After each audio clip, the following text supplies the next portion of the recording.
terjemahannya Ya, sebentar betul. saya ke atas lagi. Doa kunut. Ya, betul. Kita baca bareng-bareng. Oh ini Arab ya. Enggak, yang terjemahan bahasa Indonesianya aja.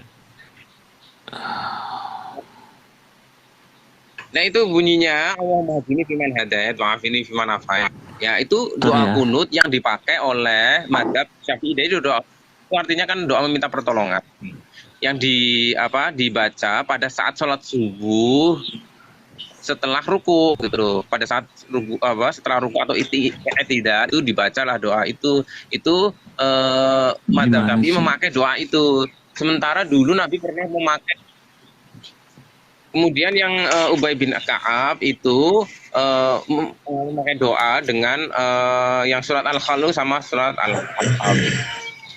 Bunyinya Allahumma inna nasta'inuka wa nastaghfiruka wa nasni 'alaikal khaira. Soal ini sebentar ya. Ini malah nggak ketemu bahasa Indonesianya. Oh ya, oke. Doa kunut dalam bahasa Indonesia gitu aja mungkin Bang Itu Jono. Oh ya dalam bahasa Indonesia ya. Sebentar, Dalam bahasa saya Indonesia. cari dulu. tadi itu Allah Hadayat wa afini fi man afayat wa tawallani fi man tawallait wa barik li fi ma afayat wa qini syarra ma qadait. Itu doa kunut. Oh, oke. Orang-orang Pak Asta, muslim Indonesia yang sama pada hafal. Pak Asta boleh Ya. diterjemahkan dengan bahasa Indonesia mungkin Pak Asta? Doa kunut tadi. Ya, Allahumma hdini, saya enggak ini ya, Pak.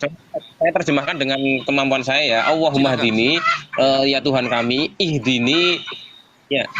Ihdini tunjukilah saya fi man hadait dari orang-orang yang kau berikan petunjuk.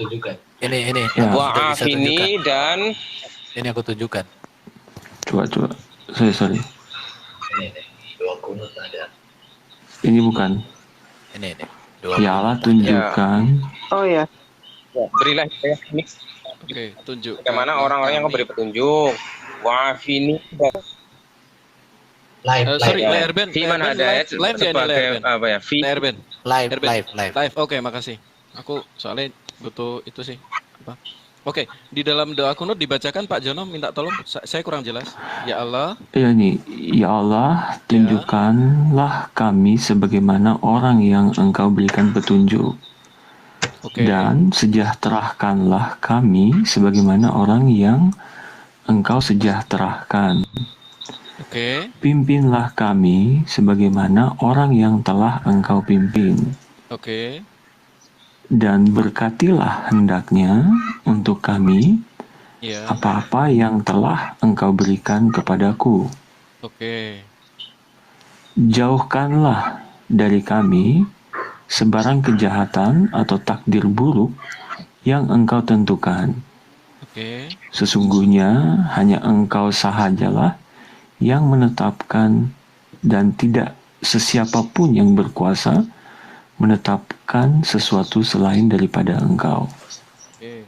Sesungguhnya tidak terhina orang yang memperolehi pimpinanmu dan tidak mulia orang yang Engkau musuhi. Itu sih, mau lanjut terus? Oke, baik.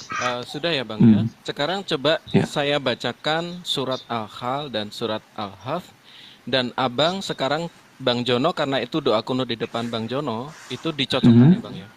Ini pertama, Ya, surat Al-Hal. Dengan nama Allah yang Maha Pengasih lagi Maha Penyayang. Ya Allah, sesungguhnya kami memohon pertolongan dan memohon ampunan kepadamu. Kami menyanjung kepadamu dan kami tidak mengkufurimu. Kami lepas dan meninggalkan orang yang berbuat fujur kepadamu. Oke, menurut Bang Jono sama Beda. tidak Bang? Beda. Oke, Beda total. baik. Sekarang saya sampaikan yang surat Al-Haf-nya ya. Surat Al-Haf, tolong disamakan dulu kalau barangkali saya keliru. Dengan nama Allah yang Maha Pengasih lagi Maha Penyayang, ya Allah, kepadamu kami beribadah. Hanya kepadamu kami sholat dan bersujud. Kepadamu kami bersegera. Kami mengharap rahmatmu dan kami takut siksamu. Sesungguhnya siksamu yang sangat keras pasti menimpa Beda, kepada orang. Oke, baik. Mohon maaf ini Pak Asa, dari bukti data yang kita berikan, ternyata surat Al-Hal dan surat Al-Haf itu berbeda dengan doa kunut. Jadi ketika Bapak memberikan premis itu, mungkin Bapak berkewajiban mengoreksi premis tadi. Kurang lebih seperti itu. Terima kasih. Bukan, enggak ada kayak gitu. Boleh saya jelaskan ya. Jadi doa kunut itu tidak cuma satu macam. Gitu loh. Doa kunut itu kalau yang yang tadi Allahumma hdini yang tadi dia baca awal itu adalah doa kunut yang dipakai oleh orang-orang di Indonesia. Dia memakai mazhab Syafi'i, dia memakai riwayat hadis. Sementara Ubay bin Ka'ab dia memakai surat Al-Khulu yang dimasukkan ke dalam catatan di mushaf pribadinya. Bunyinya Allahumma inna nasta'inuka wa nastaghfiruka wa nasni alaika la khaira kullahu wa nashkuruka wa la nukafiruka wa nakhra'u wa natruku may yufajiruka. Itu surat Al-Khul yang dicatat di catatan mushaf pribadinya. Jadi itu memang berbeda, tapi itu dipakai juga untuk doa kunut. Jadi doa kunut itu jangan dipahami bahwa doa kunut itu hanya satu saja kayak gitu, tidak. Bahkan pada saat di kejadian Bir Maunah itu doa kunutnya Nabi Muhammad tuh itu melaknati orang yang membunuh utusan-utusan Nabi yang mau mengajar Al-Quran di daerah Maunah itu, di daerah Bir Maunah. Jadi itu kemudian itu hapus, kemudian jadi doa untuk kemudian Madini sekarang dipakai dari kalimatnya project silakan dari kalimatnya Bro Asta tadi justru menegaskan bahwa Quran itu berbeda. Itu kan bagian dari Kenapa? Karena ada beberapa versi dua kunut, padahal itu kan bagian dari surah Quran. Tentu surah Quran itu kan kita bahas dari awal tadi itu kan memang ada perbedaan. Justru boleh tadi menegaskan ada perbedaan antara mazhab ini dengan mazhab ini. Maka pertanyaannya, mengapa wahyu itu dihapuskan? Dan kalau memang itu dihapuskan, kenapa kok berbeda? Bentar. Betul kan tadi aku menyimak kata kamu loh. Bang Erben. Betul kan tadi dikatakan kunut justru berbeda kan? Doa kunutnya itu kan bagian dari Quran tadi kan? Tapi itu kan tidak ada. Bukan. Loh. Alah. Makanya belajar Al-Quran, Bang. Makanya saya jelaskan doa kunut yang ada yang mazhab Syafi'i itu tidak mengambil dari Al-Quran, itu doa dari hadis Nabi kemudian dipakai. Itu tidak ada yang dari Al-Quran. Doa kunut itu tidak ada yang mengambil dari Al-Quran, gitu loh. Jadi mengambil dari hadis lah. Kemudian doa yang dari Ubay bin Ka'ab itu, doa kunut itu dimasukkan ke catatan mushaf pribadinya. Nah, kemudian Ubay bin Ka'ab menyebutnya dengan surat Al-Khul, dengan Al-Haf, gitu loh. Jadi pada saat Utsman itu mengumpulkan itu Ubay bin Ka'ab mempermasalahkan tidak dimasukkan di situ karena itu bukan Al-Qur'an, itu catatan pribadinya dia yang dia pakai untuk berdoa kunut. Doa kunut itu doa meminta tolong. Gitu loh, meminta tolong doanya itu tidak harus sama gitu loh. Itu kan sunnah, tidak harus sama, tapi doa kunut tidak mengambil dari Quran gitu loh ya. Tidak mengambil dari Quran. Iya, Bang. Jadi Allah Madini kita coba tempatkan di tempatnya nih. Kita coba tempatkan di tempatnya nih supaya kita. Jadi menurut Abang, doa kunut itu ada banyak versi, betul ya? Betul tidak? Bukan gini ya. Ya banyak variasi, jangan banyak versi ya. Lebih baik, iya. Ya, doa kunut itu ada banyak variasi. Nah, terus doa kunut yang mana yang sama dengan ini? Saya mohon diberikan. Doa kunut yang mana yang sama dengan ini? Ini yang kedua mana surat maksudnya? ini. Kedua surat ini. Mohon saya diberikan. Kedua. Ya itu doa itu dipakai oleh Ubay bin Ka'ab. Itu bunyinya. Jadi menurut Bang Asta, surat Al-Khul dan surat Al-Haf ini bukan Quran gitu kan? Bukan. Nah, itu ini bukan, itu catatannya situ, Bang. Oke, masalahnya di sini, Bang. Baik itu fihris, catatan-catatan, baik itu kitab masahif, baik itu kitab buku dari Imam Suyuti, mereka mengakui bahwa ini adalah dua surat tambahan. Nah, kemudian ada hadis Nabi yang mengatakan seperti ini. Belajarlah Quran kepada 4 orang. 1. Ubay bin Ka'ab. 2. Ibnu Mas'ud. 3. Saya lupa. Nah, yang keempat. Nah, di antara itu tidak ada satupun ya kata Zaid bin Sabit, ya kan? Nah, terus di antara 4 orang tadi, ternyata Allah itu pernah menyebut nama Ubay bin Ka'ab. Disebut. Di mana? Sehingga Di mana? Ubay bin Ka'ab itu menangis pada waktu itu. Disebut di mana? Oke, abang nanti bisa googling yang disebut dengan Iya. Sayyidul Qur'a. Ubay bin Ka'ab Sayyidul Qur'a. Nah, dia Iya, adalah khori terbesar. Maksudnya gini loh, disebut di mana di Al-Qur'an gitu atau gimana? Ada di hadis, Maksudnya Bang. Ada di dalam hadis disebutkan bahwa Allah menyebut nama Ubay bin Ka'ab. Saya ngobrol seperti itu sama Ustadz Wafi, beliau nyambung. Oh ya, betul. Iya, Ya, iya. seperti itu. Iya, iya. Oke ya, saya lanjutkan ya, Iya, Bang, kalau maksudnya. gitu. Saya lanjutkan. Iya. Oke, Iya, saya lanjutkan. Jadi seperti ini, Bang. Sayangnya, kalau Abang mengatakan bahwa ini sekedar doa, kedua surat tambahan ini eksis dalam Mushaf Ubay bin Ka'ab, Mushaf Ibnu Abbas, dan Mushaf Abu Musa, para sahabat Nabi yang mencatat dan menghafalkan. Nah, kemudian di antara para sahabat itu yang penghafal, yang paling besar adalah Ubay bin Ka'ab. Artinya apa? Ya memang ini ada. Kenapa kodifikasi itu hilang? Di dalam kodifikasi itu menghilangkan. Pertama, satu, ada riwayat bahwa Ubay sudah meninggal. Itu ada salah satu riwayat mengatakan seperti itu. Ada juga riwayat yang mengatakan Ubay manut. Seperti itu. Ada juga Nah, jadi ada 2 riwayat yang berbeda di situ. Nah, kemudian artinya apa? Ya, kalau menurut pendapat scholar Islam yang bernama, ini dari buku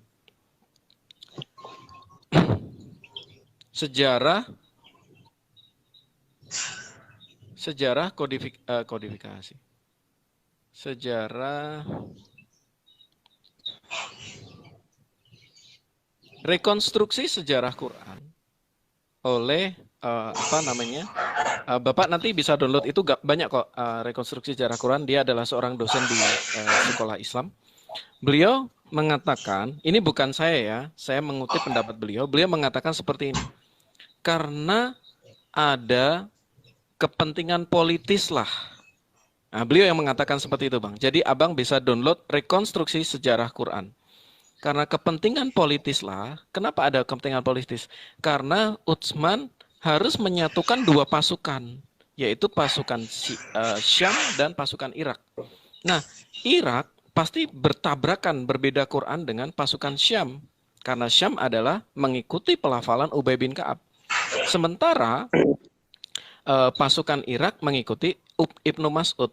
Kan mereka berantem tuh di penyerbuan di Azerbaijan. Mereka saling berbeda pelafalan. Nah, akhirnya apa? Karena kepentingan untuk menyatukan secara politis yang dipakai adalah punya Zaid bin Sabit. Itu bukan pendapat saya, Bang ya. Abang bisa membaca dalam buku rekonstruksi sejarah Quran. Kurang lebih seperti itu. Ada kepentingan politis di situ. Jadi itu dihilangkan. Nah, kurang lebih seperti itu, Bang. Iya. Ya, sebentar Pak Asta. Bang Kiamat, Bang Erben, Bang Cek, Kak Bay, Pak Asta, saya izin pamit ya. Ya, izin turun. Terima kasih baik. semuanya ya. Thank you, Pak. Ya, thank you. Tuhan Yesus memberkati ya. Ya, Pak Asta. berkati.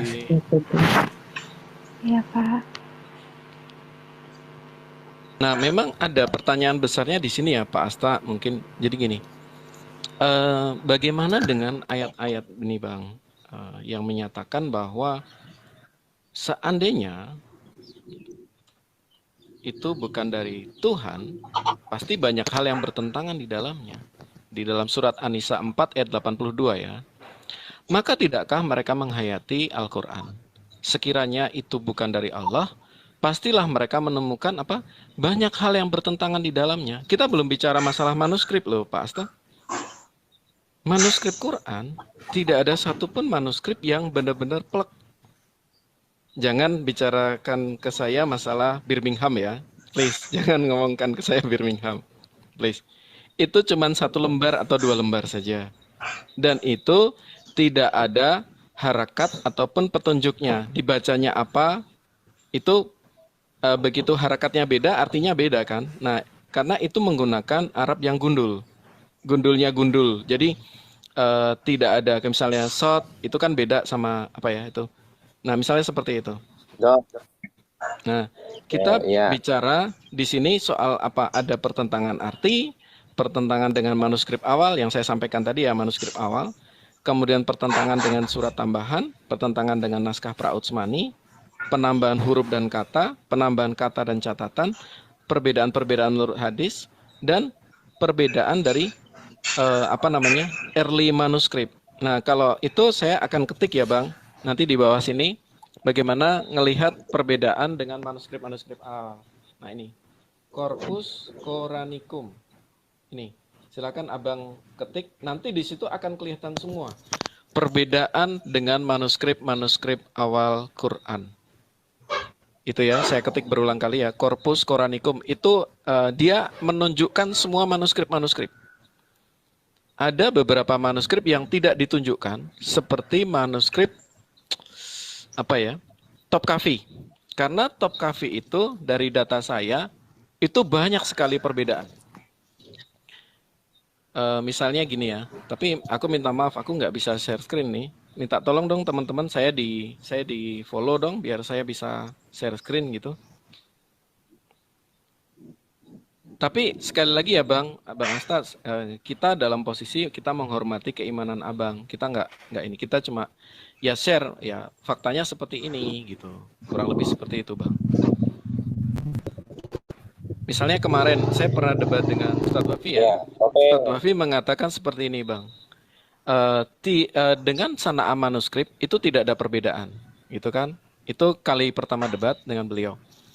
Nah kemudian karena kali pertama kita debat dengan beliau, kita membawa literasinya itu jurnal, beliau menolak.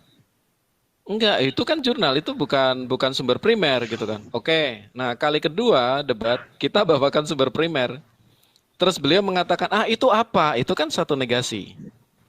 Itu hanya satu negasi. Itu apa loh? Kita tunjukkan kemarin Bang Wafi mengatakan bahwa manuskrip sanaa itu tidak berbeda. Nah, akhirnya kita tunjukkan Bang. Oh ternyata ya berbeda. Nah akhirnya beliau melakukan jawaban negasi. Negasi itu cuma pokoknya enggak, pokokmen enggak. Nah kurang lebih seperti itu. Silakan Bang Asta mau disampaikan sesuatu, monggo. Ya, oke. Gini ya.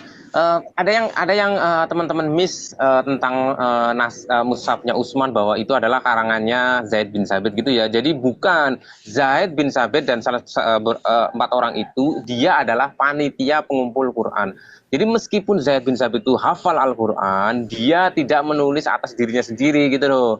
Jadi tokoh-tokoh penghafal Quran yang utama ada yang masih hidup ya, misalnya Ali bin Abi Thalib itu dilibatkan sebagai sumber gitu loh, sumber. Jadi misalkan kok dia menyusun di surat, misalkan dia mau menulis di surat Al-Baqarah dari awal Al-Baqarah dulu, itu dia mengumpulkan orang-orang yang hafid Quran untuk melafalkan Al-Qur'annya, ayat Quran.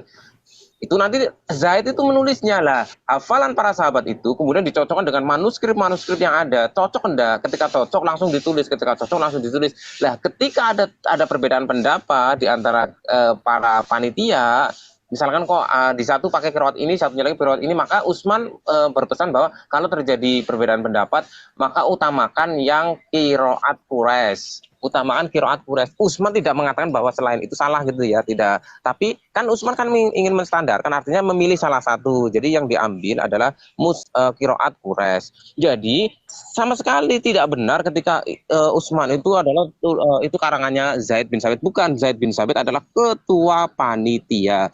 Nah, pada saat dia mengambil perbandingan dengan mushafnya Ubay bin Ka'ab, di mushafnya Ubay bin Ka'ab tidak ada surat Fatihah, tidak ada surat Mau'idaten, tidak ada surat Al-Ikhlas, yang mana ketiga surat itu dan satu Fatihah itu 4 berarti totalnya ya, itu masyhur sekali sebagai salah satu ayat Quran. Artinya kenapa kok tidak dimasukkan? Tidak dimasukkan bukan berarti tidak mengakui Ubay bin Ka'ab.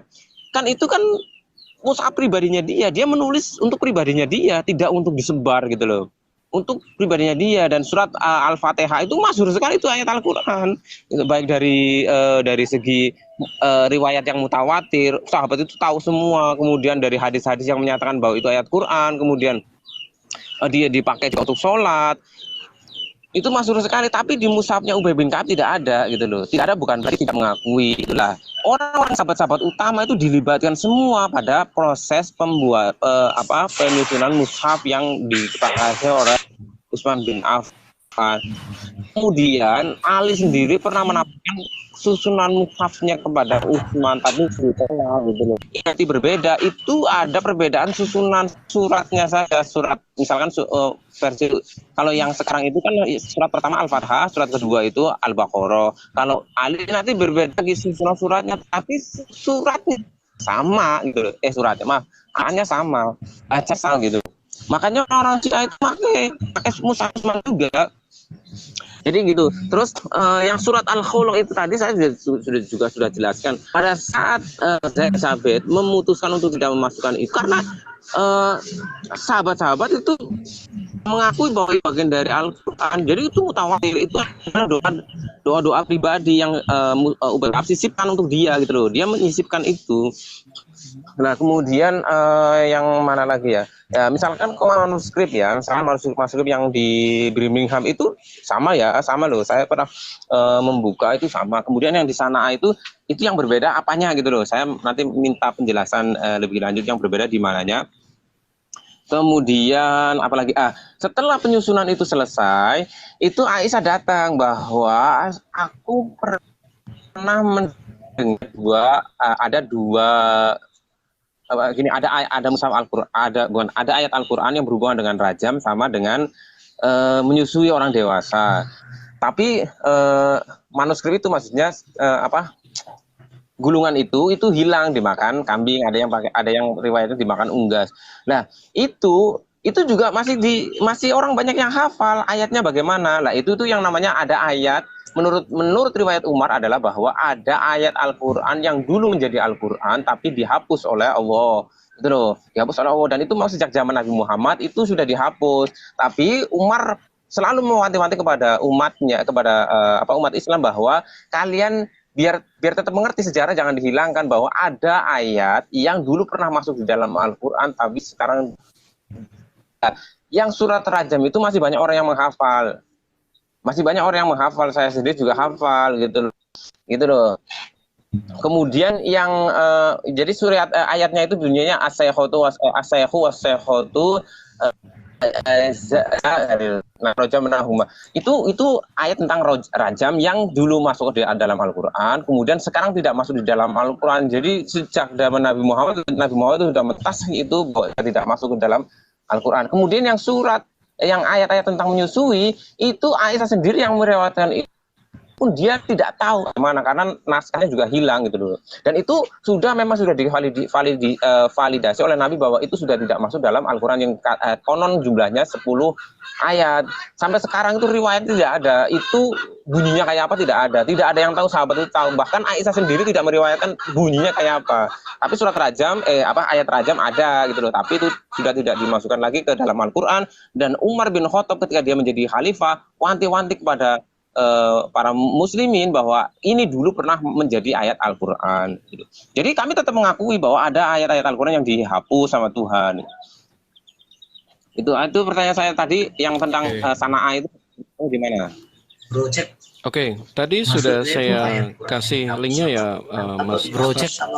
Ya, maksudnya itu ayat Quran yang dihapus sama Tuhan atau dihapus sama Utsman dan lain sebagainya? Berarti ya tentu dalam kodifikasi itu Allah berarti khalifah di situ. Kodifikasi itu Allah atau Utsman atau yang 192. Tadi data yang tadi kan 5 kali kan? Beberapa kali kalau menurut tadi data yang tadi kan 5 kali kan yang dibacakan Bro Jono tadi kan. Itu yang membuat 5 kali perubahan itu Allah atau manusia? Ini Asta tadi kan katakan bahwa Allah sendiri yang merevisi Quran. Sekarang gini Bang. Kalau secara logika, mohon dibantah ya Pak Asta. Quran itu adalah wahyu verbatim ya. Didiktekan istilahnya gitu. Sesuatu yang didiktekan. Nah, sesuatu yang didiktekan, yang diklaim berasal dari Tuhan, itu karena didiktekan ya, agak berbeda dengan cara penulisan kami. Sesuatu yang didiktekan itu bagaimana dari satu bibir mencarnya banyak sekali, Pak. Kemudian ketika Bapak mengatakan, oh itu mushaf pribadi, ya kan? Jangan salah, Pak. Keberadaan itu sudah diajarkan. Jadi sebelum mushaf melakukan kodifikasi Quran, itu ternyata sudah diajarkan oleh para penghafal, para sahabat Nabi. Makanya kan dikatakan, baginda mengatakan, belajarlah kepada 4 orang, Ubay bin Ka'ab, Ibnu Mas'ud, kemudian siapa itu ya? Saya lupa ya, 4 orang ya.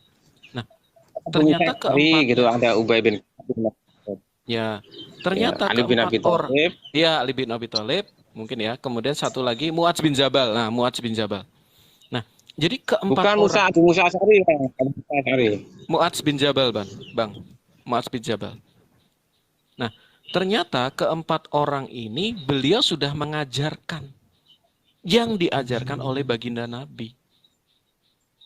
Nah, jadi apa yang mereka ajarkan ini ternyata di ujungnya terjadi bentrok antara pasukan Syam dengan pasukan Irak. Nah, itulah kenapa kami tidak menggunakan wahyu verbatim. Karena wahyu verbatim ketika nanti dari pasti abang pernah lihat film Kata Berkait ya. Ada 5 orang, di ujung satu ngomong apa, di ujung belakang sendiri ngomong apa, misalnya seperti itu. Nah, itu kan nanti akan dicocokkan sampai akhir. Nah, ternyata wahyu yang dikatakan berasal dari Tuhan ternyata mencarnya jauh sekali gitu loh. Misalnya gini, bahkan ya kalau kita ngomongin qiraat ya, ini agak nyempil dikit ya Bang ya. Saat ini kan ada sekitar 30-an versi qiraat pasca kanonisasi di Kairo 1929, kurang lebih seperti itu. Nah, saat ini ada 30 versi loh. Jadi Pra Utsman sudah ada versi yang benar-benar berbeda. Nah, saat ini pun masih ada 30 versi. Nah, misalnya Utsman hadir di sini. Dari 30 versi itu mana yang beliau akan bakar? Dan mana yang beliau katakan ini yang pasti gitu. Yang pasti bersumber dari Tuhan, didiktekan, dan benar-benar total persis sama yang di Lauh Mahfudz. Nah, itu juga pertanyaan besar itu, Bang. Karena sesuatu yang diklaim dari Tuhan, kemudian terjadi perbedaan di hilirnya, ya kami nggak bisa mengatakan itu dari Tuhan. Logika kami seperti ya, oke. Jadi ada perbedaan qiraat yang sekarang jumlahnya bukan sekarang ya, sebenarnya udah dari dulu ya, 30-an lebih. Itu kan sebenarnya 30-an periwayat. Jadi orang meriwayatkannya beda-beda. Jadi yang dari Abu Musa Asy'ari misalkan, itu ke bawah itu yang meriwayatkan tidak hanya 1 orang gitu loh. Sumbernya nanti ketemunya ke Abu Musa Asy'ari. Yang Ubay bin Ka'ab itu yang meriwayatkan lebih dari 1 orang, sehingga akhirnya periwayat-periwayat itu akhirnya menjadi banyak, padahal nanti ujung-ujungnya ke 1 orang, yaitu Nabi Muhammad semua. Andai kan Nabi itu hidup di zaman sekarang kan membenarkan semuanya gini loh. Karena saya bilang seperti itu, pada saat Nabi Utsman bin Affan itu mengkodif Al-Quran, itu Utsman sama sekali tidak mengatakan bahwa Quran yang beredar di luaran sana adalah salah. Tidak seperti itu gitu loh. Nah, jadi ada qiraatnya Ubay bin Ka'ab, Abdullah bin Mas'ud, Ali bin Abi Thalib, Abu Musa Asy'ari, termasuk lah sama Mu'adz bin Jabal itu keluar ke sana lah. Pada zaman sahabat masih hidup di Madinah, di Mekah, itu tidak mempermasalahkan perbedaan-perbedaan itu. Kan itu perbedaan dialek yang terkonfirmasi oleh Nabi Muhammad, sehingga di Madinah tidak ada terjadi keributan. Di Madinah itu biasa aja, karena memang ini semua dari Nabi semua, dari Nabi, dan itu perbedaannya hanya dialek, di beberapa kata dibaca, ada yang ditekan, ini dipanjangkan, ada yang harus bibirnya monyong, ini tidak. Nah, ketika Islam sudah berkembang pada saat Utsman bin Affan itu, di luaran sana, di daerah yang orang tidak mengerti bahasa Arab, itu saling mengagungkan qiraat masing-masing. Jadi Hudzaifah al-Yamani yang saat itu memimpin sebagai panglima perang, itu ketika memimpin sholat itu sampai jamaahnya itu mau ini loh gontok-gontokan gitu loh. Nah, masalah ini akhirnya diadukan kepada Utsman. Ya Utsman ini bagaimana gitu loh. Ini harusnya bagaimana? Mau gontok-gontokan karena apa, Pak? Ya karena perbedaan. Jadi maaf Bang Asta. Iya, saya jawab. Gontok-gontokan itu karena beberapa pasukan ada yang misalkan dia memakai qiraatnya Ubay bin Ka'ab, satunya lagi memakai Abu Musa Asy'ari misalkan. Yang memakai Abu Musa Asy'ari mengatakan bahwa nggak benar itu yang Ubay bin Ka'ab, yang benar yang Abu Musa Asy'ari, yang yang Ubay bin Ka'ab mengatakan juga sebaliknya. Padahal kalau mereka mau merujuk ke Madinah, itu semuanya kan benar semua. Benar semua, tidak dipersalahkan. Di Madinah itu udah tahu, orang-orang tahu bahwa qiraah itu ada lebih dari satu. Lah, karena ada perpecahan seperti itu, kemudian Utsman itu berembuk dengan para sahabat bagaimana. Akhirnya Utsman memutuskan bahwa kita memakai satu mushaf yang standar yang kita jadikan standar untuk disebarkan ke seluruh dunia. Jadi saat kita bikin satu mushaf standar yang disebarkan di seluruh dunia. Lah yang lain-lainnya itu jangan dibukukan gitu loh, agar tidak tersebar gitu loh, agar tidak tersebar. Tapi kan itu Al-Qur'an yang beda qiraat itu kan sudah dihafal di dada manusia banyak sekali. Nah, tapi mushafnya yang dalam bentuk buku itu jadi satu saja, di luar itu tidak boleh disebarkan karena hanya akan membuat perpecahan. Akhirnya dibuatlah Utsman membentuk komite yang dipimpin oleh Zaid bin Tsabit. Ingat, Zaid bin Tsabit walaupun dia hafal, dia tidak menulis berdasarkan hafalannya dia, tapi dia hanya menjadi ketua panitia. Itu ya. Jadi pada saat Utsman hidup, itu Utsman tahu bahwa ada banyak qiraat gitu loh. Dan ketika mushaf yang diketuai oleh Zaid bin Tsabit itu sudah selesai berdasarkan dari persaksian para sahabat-sahabat, termasuk sahabat-sahabat utama Ali bin Abi Thalib itu juga dilibatkan persaksiannya loh, walaupun dia tidak dilibatkan dalam kepanitiaan. Nah, setelah selesai maka diputuskan bahwa karena ini manuskrip mushaf yang standar sudah jadi, maka manuskrip di luar ini agar dihanguskan, agar tidak menyebar, maksudnya agar tidak menyebar, dan itu sesuai dengan kesepakatan para sahabat. Lah, dihanguskan, cara menghanguskannya bagaimana? Kalau dibuang tidak boleh karena khawatir nanti di tempat sampah dan lain sebagainya. Kemudian di mana? Solusinya adalah dibakar agar tidak diinjak-injak dan lain sebagainya. Akhirnya dibakar. Sehingga teman-teman sekarang itu sudah menjadi hukum ya kalau di sini. Kalau kita punya mushaf Al-Qur'an yang sudah rusak, yang tidak mungkin dibaca misalkan, daripada dibuang di pojokan atau di apa, dibakar. Kami itu disuruh membakar Al-Qur'an ketika Al-Qur'an itu sudah tidak mungkin dibaca lagi agar tidak terhinakan. Jadi tidak boleh dibuang di tong sampah, tidak boleh. Jadi dibakar menjadi abu, itu lebih memuliakan Al-Qur'an. Nah, itu ya juga yang dilakukan oleh Utsman bin Affan berdasarkan kesepakatan para sahabat. Tujuannya agar yang menyebar itu mushaf yang standar itu loh. Nah, karena Al-Qur'an itu dihafal oleh banyak sahabat, termasuk perbedaan qiraat, itu semua perbedaan qiraat itu terjaga sampai sekarang. Bahkan santri-santri di pondok-pondok pesantren At-Tahfidz itu menghafal semua qiraat gitu loh. Jadi qiraat itu tuh bukan suatu hal yang aneh. Oh, Quran di sana beda versi loh. Nggak masalah, kami juga hafal gitu loh. Yang beda versi itu hafal. Nah, yang menyebar, yang sekarang itu menyebar sebagai manifestasinya mushaf Utsman itu yang qiraah Asim ya, yang kemudian diriwayatkan oleh muridnya yaitu Imam Hafiz. Tapi itu qiraahnya Asim. Kemudian ada lagi beberapa di Maroko itu pakai qiraah Waros. Yang benar yang mana? Ya benar semua karena itu dari Nabi. Saya aja punya 2 mushaf itu benar semua. Jadi kalau tanya, loh ini kok beda? Yang benar yang mana? Ulama yang tahu qiraat. Mbak ini benar semua. Ini benar semua karena itu terkonfirmasi dari Nabi. Karena itu hanya perbedaan qiraat, misalkan dialek yang misalkan di surat Kahfi Sodafa ini dengan Jabala ini artinya sama. Yang satunya itu pakai Sodafa ini, yang satunya pakai Jabala ini. Jabala ini itu artinya apa? Artinya 2 gunung juga. Sodafa itu artinya gunung, Jabal artinya gunung. Kemudian di qiraat Ahwar itu hamzah yang harokat mati. Kalau di qiraat Hafs itu ditekan yakuluna, yu'minuna. Kalau qiraat Waros itu dialeknya beda, itu tidak ditekan malah jadi panjang, yu'minuna, yakuluna. Kalau Hafs kan ditekan yakuluna, yu'minuna gitu loh. Itu perbedaan dialek dan itu dibenarkan semua karena itu semua terkonfirmasi sejak zaman Nabi Muhammad. Oke. Baik. Oke. Itu dulu, saya nanti saya bahas tentang Halo? Ya, silakan. Ya, saya tanggapi ya Mas Sastra. Saya Ya, halo. melihat jawaban Mas Ya, Asta silakan. ini dari sisi saya, maaf agak framing ya, tapi aku tidak bermaksud framing. Tapi ini blunder gitu, Bang Asta. Blundernya kenapa? Harusnya tidak perlu yang namanya kodifikasi satu versi. Kenapa? Cukup edukasi. Edukasi saja. Utsman cukup mengatakan, wahai teman-teman, Baginda pernah mengatakan ada 7 kiroat. Selesai. Clear. Pasti clear. Karena perbedaan itu bukan bicara masalah makna. Nanti saya akan bicara masalah makna. Sebentar. Bahwa yang menurut Pak Asta tadi hanya sekedar beda baca. Saya akan tunjukkan bahwa ternyata beda baca itu menimbulkan beda makna. Ada banyak. Tapi sebelumnya, kita harus set dulu dong di depan. Yang dilakukan Utsman, kalau premis Bapak benar, maka itu adalah blunder. Seharusnya Utsman tidak melakukan pembakaran. Yang dilakukan apa? Pendidikan. Pendidikannya apa? Wahai para jemaah, kita ini memang ada 7 kiroat. Selesai.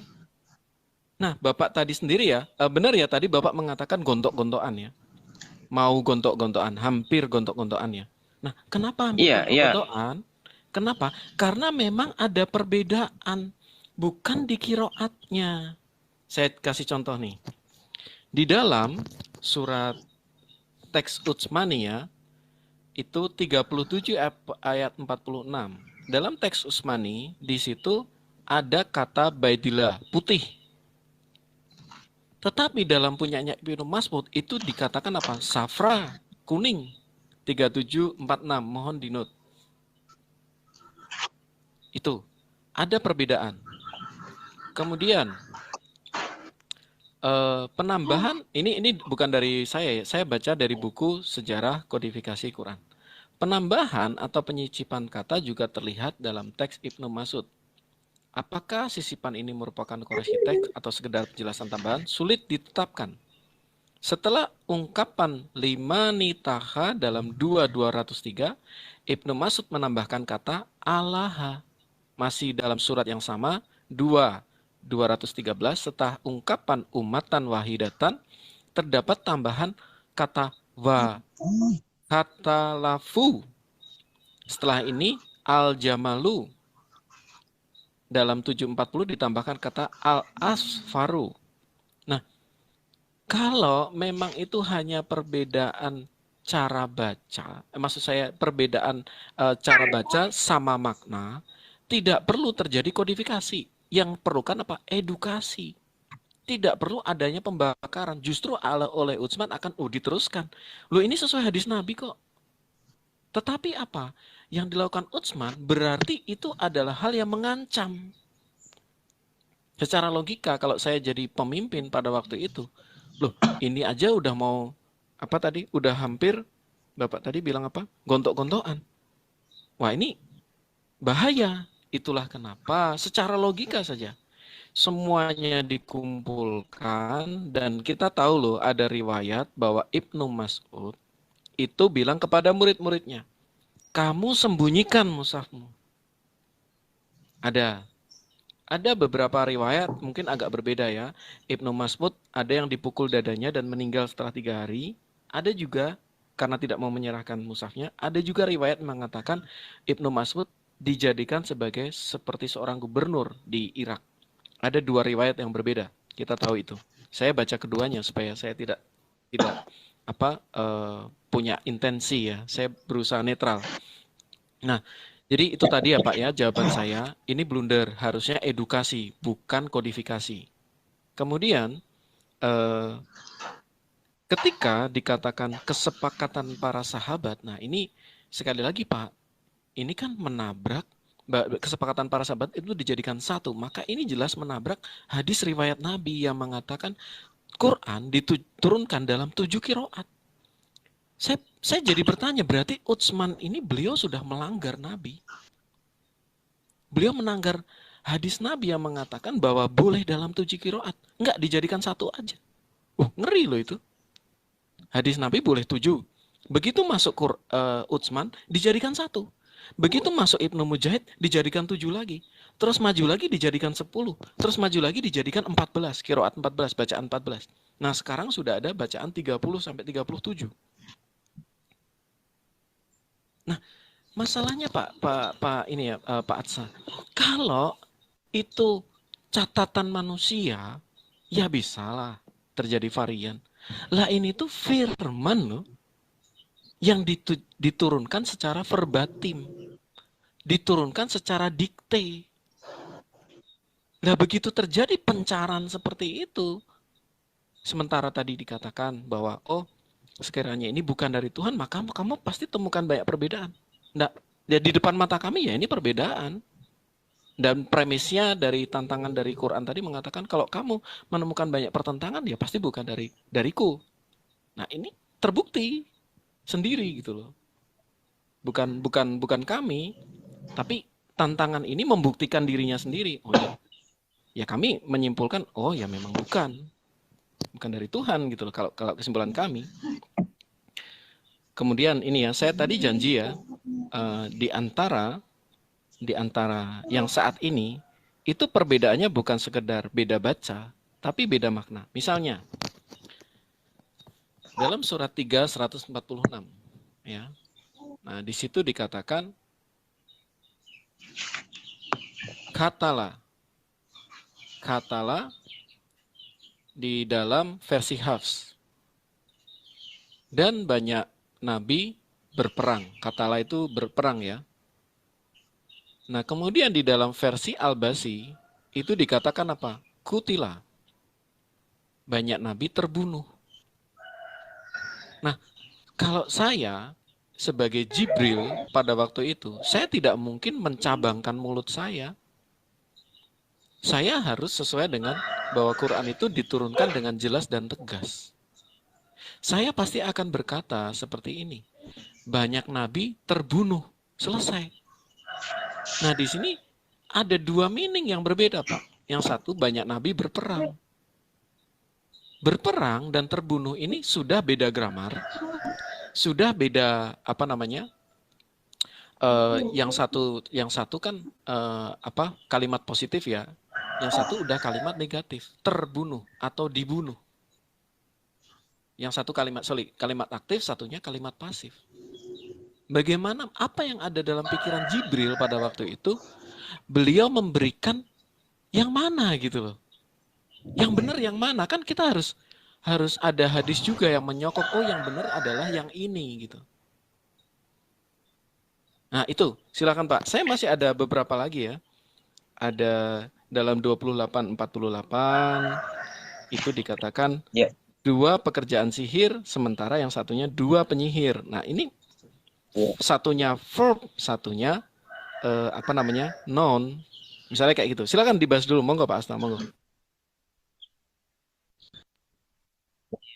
Ya, iya. Iya.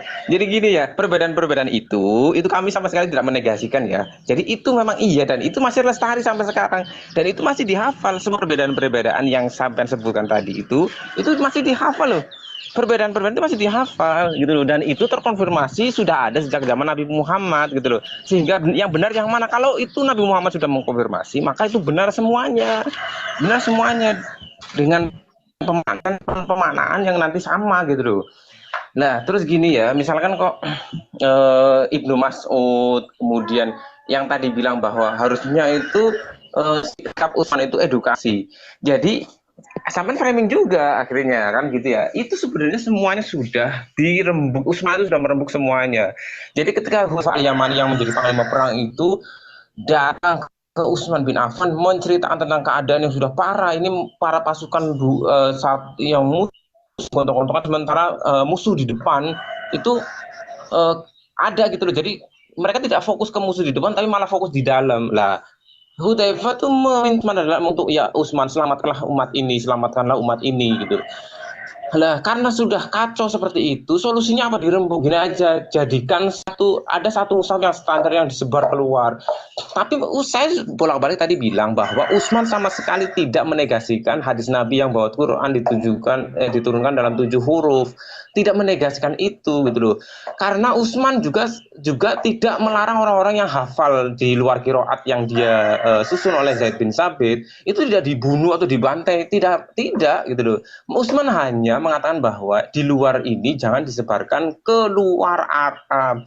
Jadi biar yang keluar Arab yang standar ini mereka sudah pandai kan otomatis tahu kirot-kirot yang lain, dan buktinya kirot-kirot itu sampai loh karena tidak dibantai. Apa? Karena di hafalan itu pada zaman itu, sehingga andai kan mushaf itu dibunuh semua, mushaf itu dihafalnya kan yang di otak manusia tidak hilang gitu loh.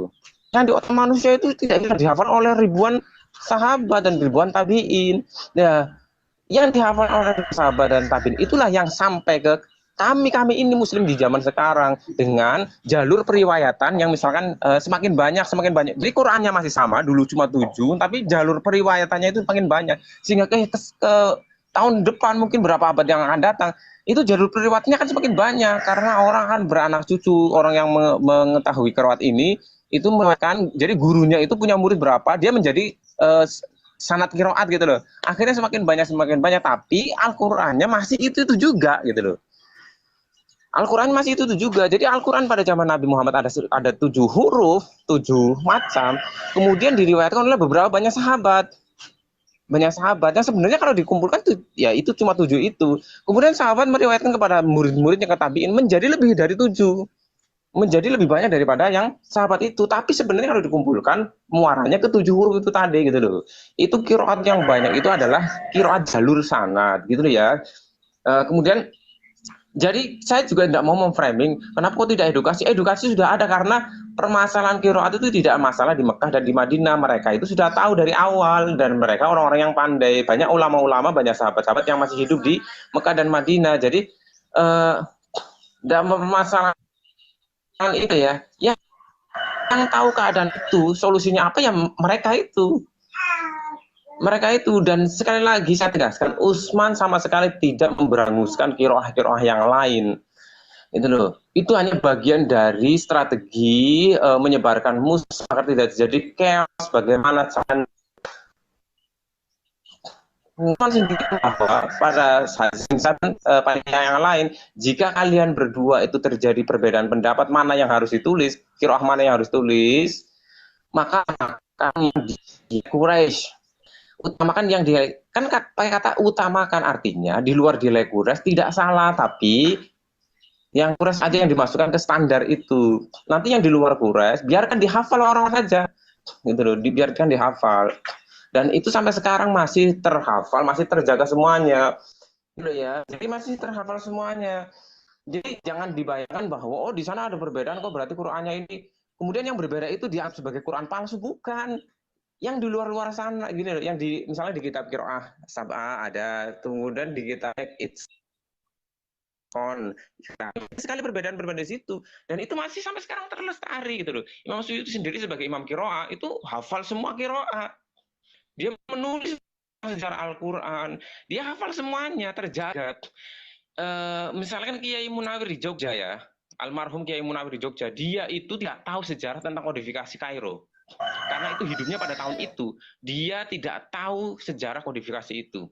Dia hafal dari gurunya sampai ke Nabi Muhammad. Hanya Kiai Munawir di Jogja, Rapiak Jogja, itu menjadi rujukan hafalan-hafalan yang ada di Indonesia. Dan itu sama dengan mushaf Al-Quran terbitan mana yang ada. Padahal Kiai Munawir tidak tahu menahu tentang 1924, termasuk buku karangannya Kiai Soleh Dara di Semarang. Dia Kiai yang pertama kali mengarang tafsir Al-Quran. Bukunya sama dengan yang ada sekarang ini. Gitu.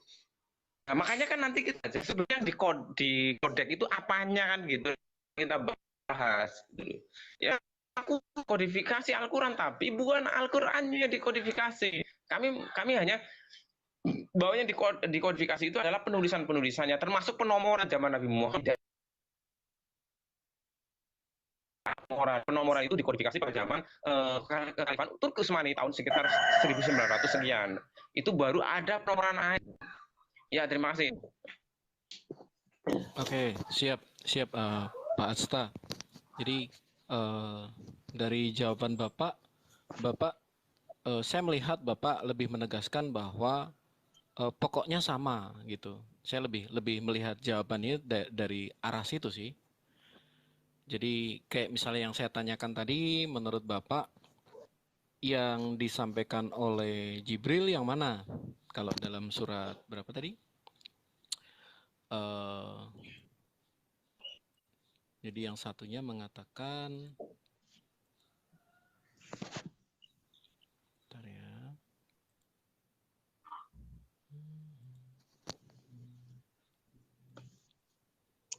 Yang satunya Banyak Bang, pokoknya mengatakan, banyak banget tuh yang beda-beda kata itu banyak kok. iya ya. Jadi masalahnya kan Di Al-Quran tuh ada Bang. itu Ya di kepemaknaan Al-Quran juga Bang. juga. Nah misalnya dalam Quran 3:146 tuh. Yang satunya berperang, satunya terbunuh. Nah ini jelas adalah satu perbedaan makna. Nah terus kalau saya ada di situ, kira-kira yang disampaikan Jibril makna yang mana Pak? Silahkan Pak. Ya, oke. Terima kasih ya. Kalau yang mengerti tentang ilmu nahwu, ilmu sorof, kemudian balagho, itu maka tidak pusing dengan ini gitu loh. Jadi tidak pusing. Jadi ta'ala itu artinya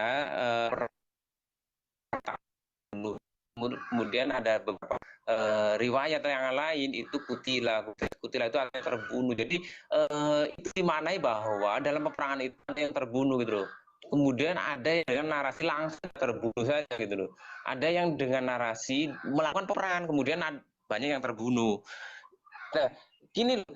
Jadi Jibril itu mewahyukan semuanya. Itu kan gini loh. Sejarah kenapa Quran ada banyak versi dari Jibril ya. Saya bilang dari Jibril ini, dari sumbernya.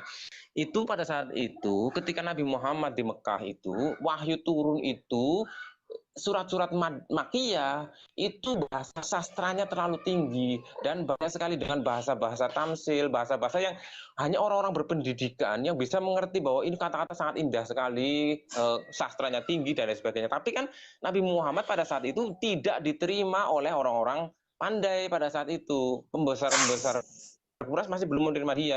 Yang banyak menerima dia justru orang-orang miskin, orang-orang bodoh, orang-orang tertindas, orang-orang tua. Nah, karena yang menerima dia seperti itu, kemudian protes mengeluh istilah kepada Jibril, ya Jibril, aku diturunkan untuk umat-umat yang seperti ini, yang tidak bisa baca tulis, yang tua renta, yang bodoh, yang miskin.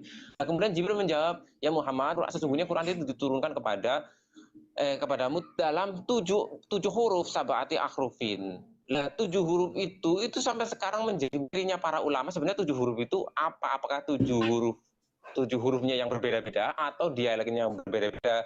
Karena beberapa kasus ada yang memang hanya hurufnya saja yang berbeda, ada yang memang katanya berbeda. Itu loh. Ada yang dialeknya berbeda, gitu loh. Nah, makanya ulama akhirnya pokoknya yang penting Quran diturunkan dalam 7 macam gitu lah. Lah macamnya itu apa? Itu pada contoh-contohnya itu berbeda-beda. Nah, ketika terjadi perbedaan yang seperti tadi Bang Cita sebutkan, itu sudah terkonfirmasi pada masa Nabi Muhammad termasuk dari Jibril.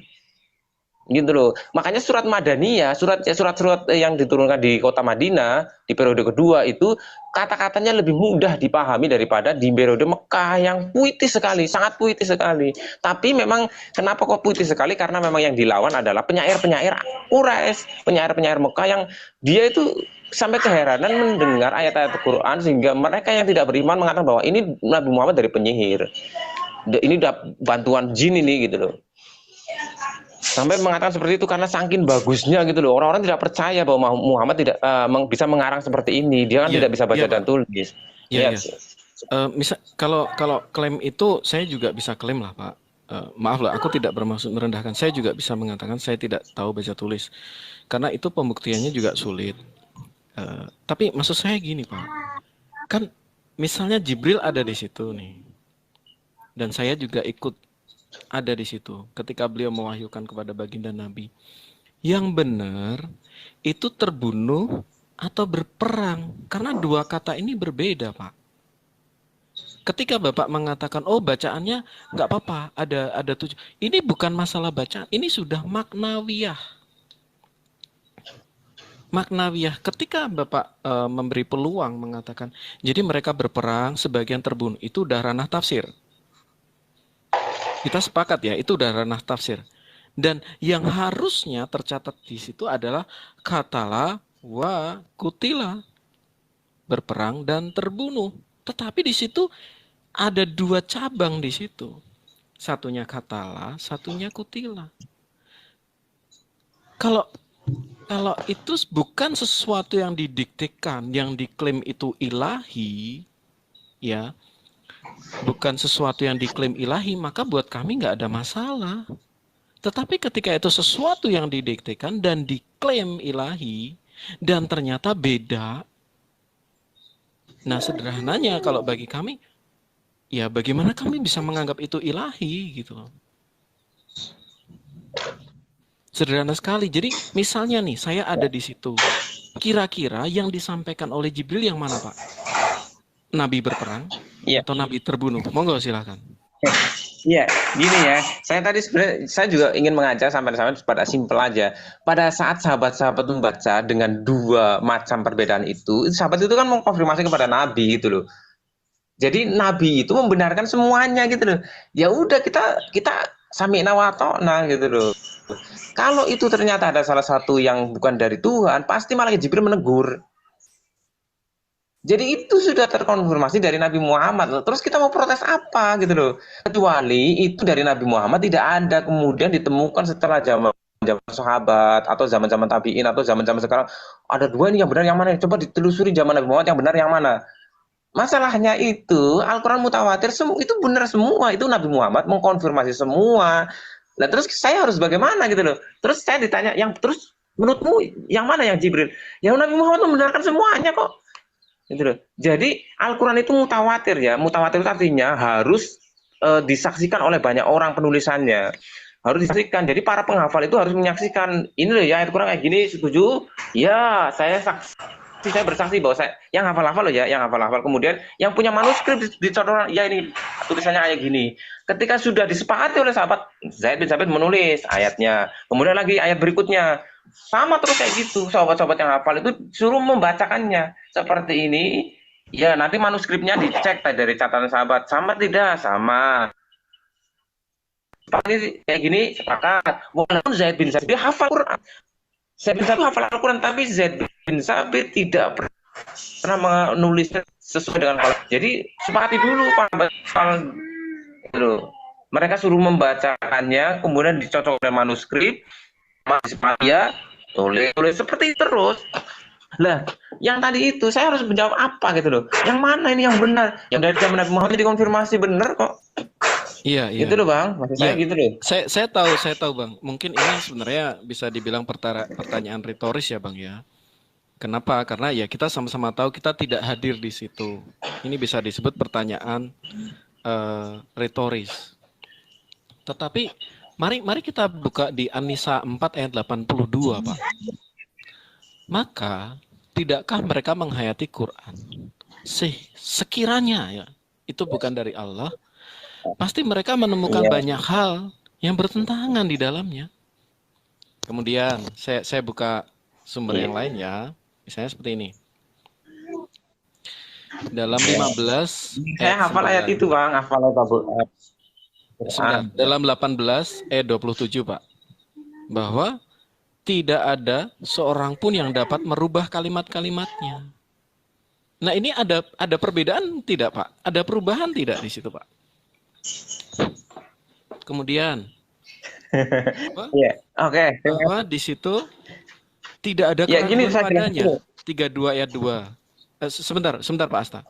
32 ayat 2. Tidak ada keraguan padanya. Nah, 2 kata ini meaningnya beda. Di surat 2 ayat 32 ayat 2 ya Pak ya? 32 ayat 2. Ya. Ya, di ayat 2 sama gitu. Ayat 2 juga sama, ada sama. Oke, baik. Maksud saya gini, ketika tidak ada keraguan, tidak ada kalimat yang berubah, ketika dikatakan 15:9 kami benar memeliharanya, 482 tidak ada pertentangan di dalamnya, maka dari dulu sampai sekarang ya cuman satu. Nah, saat ini kita melihat pada zaman Baginda ada kodifikasi karena perbedaan Ibnu Mas'ud dan Ubay bin Ka'ab. Nah, terjadi kodifikasi dijadikan satu. Pada zaman Ibnu Mas'ud dijadikan 7. Setelah Ibnu Mas'ud ada lagi dijadikan 10. Ada lagi dijadikan 14. Nah, sekarang sudah ada 30 sampai 37.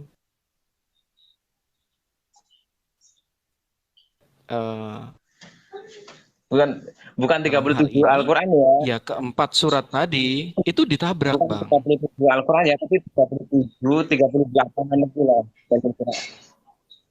Ya, Gini aja Bang. Maksudnya gini loh. Ayat-ayat yang tentang apa yang saya baca. Ya, saya tadi udah bilang ya, qiraat itu adalah, kalau qiraat kok semakin banyak itu bukan Al-Qur'annya semakin banyak ya, jalur periwayatannya, karena murid-muridnya semakin banyak, muridnya itu meriwayatkannya juga dari gurunya gitu loh. Akhirnya imam qiraat makin banyak. Tapi Qur'annya masih sama gitu.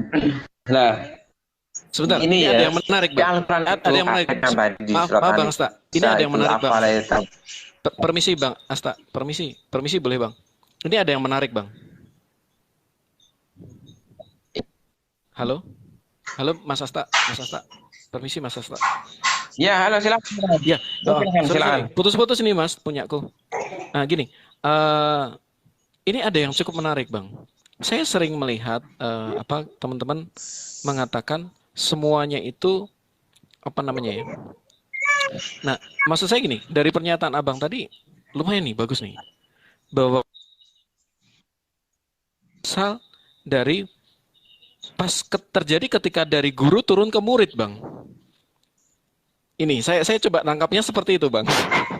Bener nggak, Bang, tadi Abang sampaikan seperti itu? Menarik soalnya menurut saya gitu. Menarik. Baru kali ini saya melihat teman Muslim yang berani mengatakan seperti itu. Bener nggak, Bang? Apa yang saya sampaikan tadi, Bang? Aduh, putus-putus. Ya, misalnya gini ya. Putus-putus nggak layar band? Putus-putus nggak suaraku? Ya. Aduh, koneksiku nih. Enggak putus-putus. Suara nggak putus-putus, Bang. Oke. Nah, saya ulang ya, biar teman-teman juga dengar. Saya ulang, Bang. Jadi, apakah benar perbedaan qiraat ini berasal dari perbedaan ketika dari guru menurunkan ke murid? Silahkan.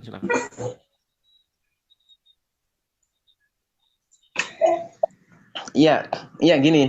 Jadi jadi gini loh, perbedaannya bukan di Al-Qur'annya gitu ya. Perbedaannya bukan di Al-Qur'annya. Jadi gini loh, karena seorang guru mengajarkan kepada dua murid dengan yang sama gitu loh. Yang sama, kemudian si guru, misalnya saat saya guru ini, saya punya, berarti kan saya ada qiraatnya lewat saya ya, Asta itu. Kemudian saya punya murid 3.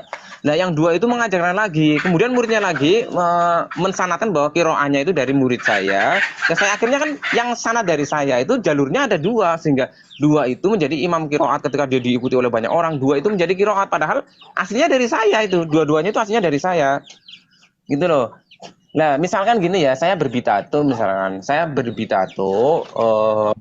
dengan dua gaya bahasa, misalkan dengan 2 gaya bahasa, kemudian murid saya yang mendengarnya itu dia meriwayatkan 2 gaya bahasa saya kepada orang gitu loh. Nah, yang murid saya 2 itu kan orang menyebutnya, oh saya dapat dari inilah, padahal dia murid saya semuanya dari saya gitu loh. Semuanya dari saya. Kemudian kok kadang ada terjadi perbedaan, kadang dia tidak mengambil yang riwayat dari saya, dia mengambil dari riwayat yang lain misalkan. Jadi ada perbedaan sedikit, tapi yang sebenarnya itu nanti muaranya kepada 7 huruf itu tadi gitu loh. Jadi Al-Qur'an yang 7 huruf zaman Nabi Muhammad itu diriwayatkan oleh sahabat-sahabat yang jumlahnya berapa. Kemudian diriwayatkan oleh para tabi'in, sehingga akhirnya jalur qiraat, jalur sanadnya loh ya, Bang. Bukan Al-Qur'annya, jalur sanadnya menjadi semakin banyak gitu loh. Sehingga pada zaman tabi'in itu ada sekitar 10 qiraat. Kemudian pada zamannya Ibnu Mujahid itu berijtihad, dia hanya mengambil 7 saja. 7 saja yang besar gitu loh. 7 saja.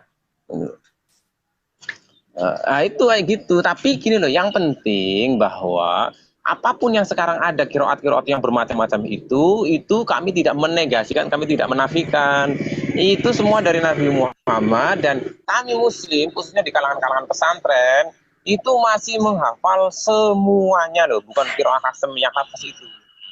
Jadi kalau di pesantren-pesantren tahfidz itu yang besar-besar itu ketika dia mau menghafal Al-Quran, maka yang harus dihafal dulu adalah Quran Usmani yang diriwayatkan oleh Imam Hafiz dari Imam Asim. Itu yang dihafal dulu. Nanti kalau dia sudah hafal, baru dia disuruh menghafalkan kiroah-kiroah yang lain yang sampai dianggap pertentangan itu gitu loh. Sementara di kami itu bukan pertentangan, itu bagian dari hafalan kami gitu loh. Bagian dari hafalan. Nah, itu memang misalnya gini ya Bang, kalau ada 100 yang hafal Al-Quran Utsman, itu paling cuma 10 diantaranya yang biasanya melanjutkan untuk menghafalkan kiroah-kiroah lain. Dan itu semua, misalkan kayak Kiai Munawir, Kiai Arwani, Kiai Muntohadi Monosobo, itu hafal semua kiroat, dan dia punya sanad gitu loh sampai ke Nabi Muhammad. Santri-santrinya sudah banyak sekali yang hafal kiroat-kiroat semuanya itu. Iya, siap Bang. Ya, Oke.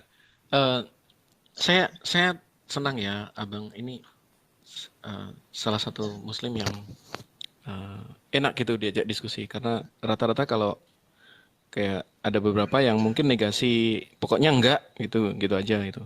Tapi enak nih dengan Mas Asta nih. Dan Anda juga termasuk berani mengatakan ya memang berbeda-beda gitu. Ya saya respect gitu loh. Nah, memang mungkin saya ambil kesimpulan aja ya Bang ya, dari sisi saya. Ya. Tapi menarik Bang ini. Ketika ke-30 itu Abang mengakui ada perbedaan di antaranya. Ada perbedaan di antaranya. Nah, terus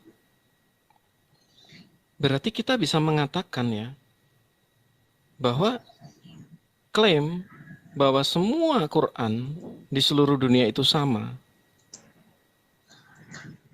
itu adalah klaim yang ketinggalan zaman, Bang. Benar nggak, Bang? Tidak sepenuhnya benar. Tapi saya juga tidak sepenuhnya mengatakan salah. Nanti saya jelaskan.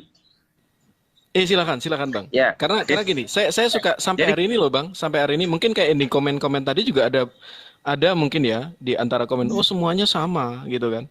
Nah, jadi kan menarik kalau Abang berani mengatakan ya memang beda gitu kan. Nah, berarti kan dari jawaban Bapak ini semua Quran di seluruh dunia itu berbeda. Dalam artian ada 30 tadi ya. Kemudian baik itu secara, jadi tidak ada yang sampai huruf, titik, harokat dan lain sebagainya itu benar-benar sama total. Sampai ke makna pun juga kita tadi sudah saya sampaikan, satunya berperang, satunya terbunuh, berarti kan berbeda. Nah, bagaimana Abang berkenan tidak mengakui ya memang Quran di seluruh dunia beda-beda? Tidak ada satu yang benar-benar satu aja. Silakan. Monggo Bang. Ya, pertanyaan Bang Cita itu, pertanyaan sampean itu tidak sepenuhnya salah, tidak sepenuhnya benar. Jadi gini, Al-Quran yang dicetak sebagai Al-Quran mushaf full penuh itu di dunia ini ada dua, yaitu yang mushaf Asim atau mushaf itu sekitar 8%. Darah Libya itu pakai Quran Waras gitu ya. Nah, hanya itu aja. Itu satu yang waros kayak gitu, yang asli kayak gitu lah. Terus yang kira-kira yang lain itu di mana? Kira-kira lain itu tidak ada satu yang satu beruntung itu loh. Biasa dicatat sendiri. Kira-kira itu kan jadi tidak satu beruntung. Jadi gini loh Bang. Saat itu ini nanti misalnya ini misalkan nanti disurati perbedaannya ini, perbedaan ini, sehingga satu kitab itu sudah muat berbeda, hanya satu saja sudah memuat perbedaan qiraat, dan itu tidak disebutkan qiraat umum karena itu bentuknya bukan mushaf sebagai kitab menukil tentang perbedaan qiraat. Misalnya karyanya Imam Itqon, karyanya Imam Suyuti, kemudian qiraat apa karyanya siapa ya, itu biasanya dipelajari di pesantren-pesantren Dan kitabnya diperjual bebas. Tapi orang umum nggak bisa beli juga buat apa? Wong Quran yang biasa aja kadang bacanya belekak-belekuk gitu loh. Itu bisa dibeli di kitab umum. Betul. Mas Asta, mungkin pertanyaan terakhir Mas Asta. Kalau kita bicara muslim semua kan Mas Asta. Ya, silakan. Maaf, pertanyaan terakhir, Mas. Ya, silakan. Mas Asta setuju nggak dengan bahwa minimal ada 30 versi ya, Mas? Versi kiroat ya, Mas ya? Mas Asta setuju nggak, Mas? Di seluruh dunia ini, Bang. Iya. Iya. Bicara tentang riwayat kiroat itu malah lebih dari 30, malah lebih. Itu loh, lebih, tapi itu mereka tergolong menjadi 7 bacaan. Jadi itu diklarifikasi, dikelompokkan lagi menjadi 7 bagian gitu loh. Yang 30 lebih itu akhirnya dikelompok-kelompokkan. Oh, tidak, Bang. Tidak seperti itu toh, Bang. Setahu saya ya, Bang ya. Ini sebentar sayang aku nggak bisa buka data ya. Bentar, ini gimana aku nunjukin data? Nggak bisa ini. Tolong dong saya di follow teman-teman, minta tolong. Saya minta tolong di follow. Jadi maksud saya gini, Bang. Dalam 7 kiroat ya, Bang, itu kan menggunakan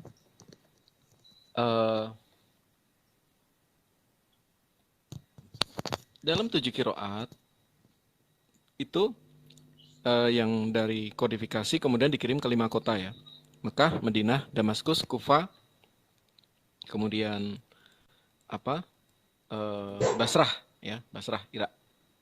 Nah, Basrah itu Syam mungkin ya. Nah, di Mekah itu kan yang memegang kan Abdullah ibnu Sa'ib.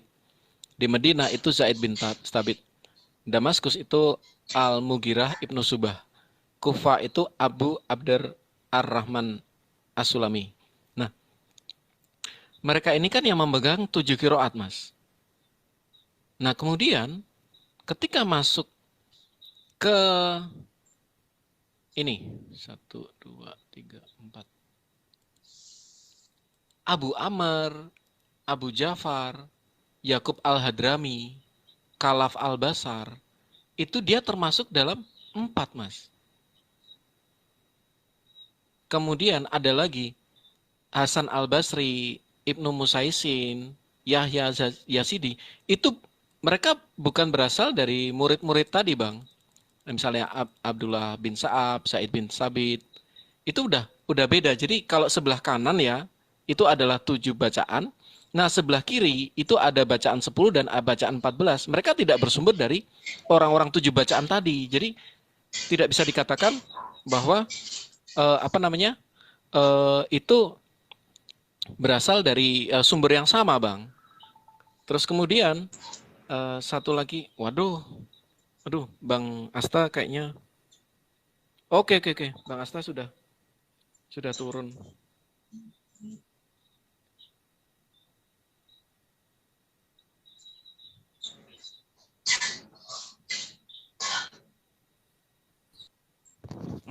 Oke.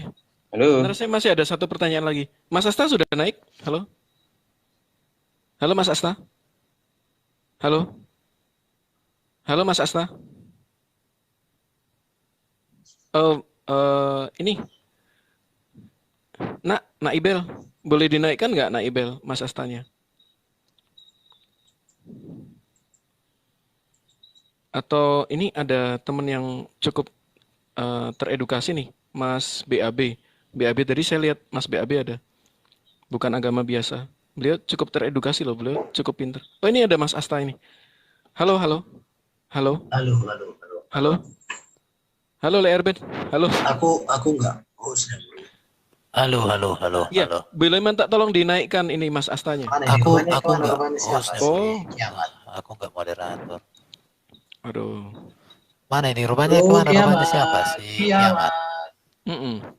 Kiamat, bisa tolong dinaikkan dong? Mas Asta masih di bawah. Kiamat. Iya. Kiamat. Saya ada pertanyaan sekali lagi nih. Oh, ini tiduran kayaknya nih. Udah kiamat. Mas Asta, sorry Mas Asta, ini kayaknya ketiduran dia. Wah, ini cocok nih sih. Kiamat. Aili Carlina ini boleh nih, cocok nih. Harusnya naik dia nih. Oh Gantian. kiamat. Kiamat, di mana dirimu kiamat? Ngantuk dia. Oh kiamat. Iya. Ya, itu ada Mas Lagi Asta di tidurnya bawah kau, bro. kayaknya. Bisa minta tolong Kiamat. Oh iya. Tadi jaringannya. Yang lagi tidurnya kau, bro? Iya, agak ini nih. Itu. Oh. Oh ini.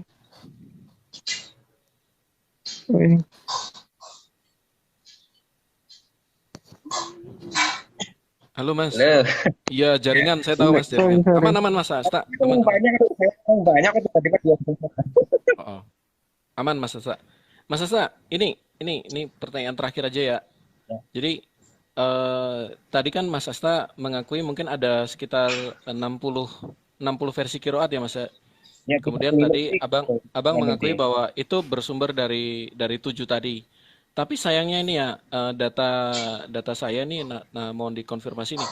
Ternyata tidak bersumber dari 7. Jadi yang 7 itu ada sendiri, kemudian yang 10 bacaan 10 dan bacaan 14 nantinya ya ditambahkan ya kan itu. Maksudnya ada tambah 3 dan tambah 4. Itu ternyata cukup berbeda itu Mas Asta. Jadi itu bukan berasal dari jalur 7 kiroat tadi. Ini termasuk dari kayak misalnya Kalaf Al-Basar dari Baghdad itu sama-sama tahun 700-an. Kemudian Hasan Al-Basri, Ibnu Musaisin dari Mekah itu dari tahun 700-an. Jadi ketika Abang mengatakan bahwa semua berasal dari sumber 7, itu mohon maaf itu dari sumber saya keliru Bang. Itu yang pertama. Terus gini, saya senang dengan Mas Asta mengatakan ada kurang lebih berapa tadi 30 ke atas ya Mas ya kiroat itu. Halo Mas Asta. Ukurannya sekitar anggap aja 40 boleh nggak Mas? 40 kita bulatkan. Sekitar 20. Ya oke. Baik, saya mau tanya nih Mas Asta. Apakah yang tersebar itu kan ada 40. Apakah ke-40-nya ini ada di Lauh Mahfudz, Mas? Silahkan. Ya, jadi gini. Yang saya maksud menjadi 7 itu 7 Sabatul Akrufin itu ya yang itu Sabatul Akrufin. Kemudian yang dulu yang diriwayatkan oleh 7 imam qiraat, masyhur dan di luar masih ada Quran 10 itu juga dihafal, tapi di Indonesia memang kebanyakan dihafal sampai 7 qiraat aja yang di Indonesia. Ada yang menghafal dari 10 qiraat tapi sedikit itu yang 7 qiraat. Apakah itu sudah ada di Lauh Mahfudz? Iya, karena apa? Karena itu diberi sendiri yang konfirmasi. Jadi malaikat Jibril sendiri di hadis itu mengkonfirmasi bahwa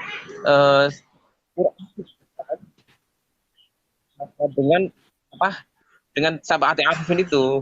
Jadi terkonfirmasi semua.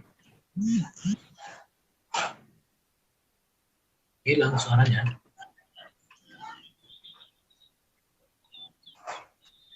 Hilang suaranya. Mas Asta, sorry, koreksi saya putus-putus. Iya, hilang. Iya. Ya soal feedback loh ini. Itu aja dulu. Jadi ya. Iya. Oke Mas. Nggak apa-apa.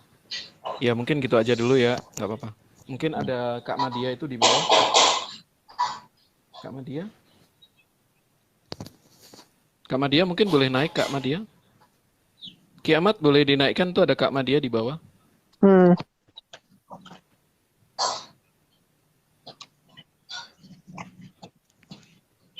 Ya ini kan udah lama ya saya diskusi dari jam berapa ya. Ini saya mau ini. Oh baik Mas Asta. Ya sehat-sehat terus Mas Asta. Ya oke. Ya. Hati-hati ya. Mari Mas Asta. Salam buat keluarga. Thank you Mas Asta. Terima kasih diskusinya. Saya salut. Diskusinya luar biasa baik.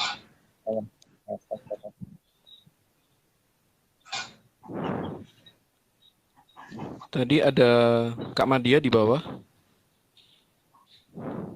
nggak ada request Muhammad ya. Oh, oke.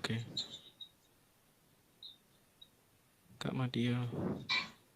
Oh, ini ada itu, Madia. Oh, itu bukan Madia ini paling ya. Madia beda ya, kayaknya foto profilnya beda dia. Madianya nuansa kehidupan, Madia channel. Oh, ini Madia channel nih. Bro Madia, boleh naik sebentar nggak Bro Madia? Saya ada pertanyaan nih Bro Madia. Bro Madia. Oke, thank you, bro. Oke lah. Yaudah. Aku izin turun deh. Lerber. Oke, thank you, bro. Ini Ya, ini kan ya, ambil aja. ini kan live kan. Tapi nggak Aku nanti nggak minta semua, bro. mau minta rekaman ke YouTube-nya aja nanti. Live kan ini. Ya, ambil aja. Oke. Tapi siap. nggak semua, bro. Iya, Jadi itulah. nggak apa-apa. Iya. Kan tadi baru datang kan. Oke, siap. Oke. Mari ya teman-teman. Kiamat, bye. Ibel, Iya. bye. God bless ya. Makasih Pak Jeksita. Sami-sami. Oke, thank you, bro.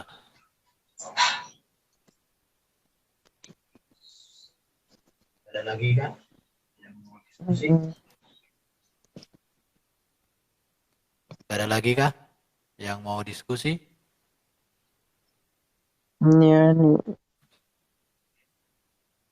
Jadi Nggak memang ada yang mereka punya request. tugas banyak tentang Quran itu kalau sudah masuk ke Jadi memang teks dan histori. mereka punya tugas banyak tentang Quran itu Ah, kalau iya. sudah masuk ke kritik teks dan histori ya. Itu mereka harus cari. Banyak sekali tugas teman-teman kita itu. Nah, kenapa Dan bisa itu mereka begitu harus ya? cari. Mereka lah yang harus menemukan jawabannya. Entah kenapa bisa begitu ya. Mereka lah yang harus menemukan jawabannya.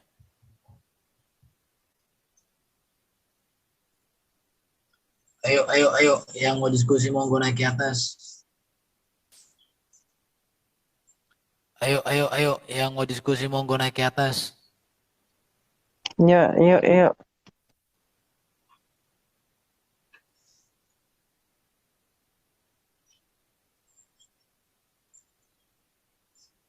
Karena versi Quran di Maroko pun dengan yang ada di Indonesia kan beda juga. Karena versi Quran di Maroko pun Tadi yang disampaikan dengan yang itu ada sudah di 5 Indonesia kali kan mengalami beda juga. perubahan. Tapi perubahan yang menjadi patokan rumah sakit ini Tadi yang disampaikan itu sudah 5 kali mengalami perubahan. Tapi perubahan yang menjadi patokan untuk masa kini 1924. Ya udahlah. Biarlah itu tugas mereka. Tapi ya udahlah. Biarlah itu tugas mereka. Tugas mereka lah itu. Tugas kita ya bertanya saja, membaca. Ya tugas mereka lah itu. Yang mau bertanya-tanya silakan Ya, naik bertanya saja, membaca. di Kiamat, TikTok Kiamat. Biar Yang mau Kiamat. bertanya-tanya silakan naik di Kiamat, TikTok Kiamat. Biar kiamat semua. Ayo. Ya. Teman-teman yang ada di live YouTube, Oke, ya. ganti live-nya dulu ya. Ada yang diskusi, nanti kalau ada diskusi. Teman-teman yang ada di live YouTube, aku ganti live-nya dulu ya. Tunggu ada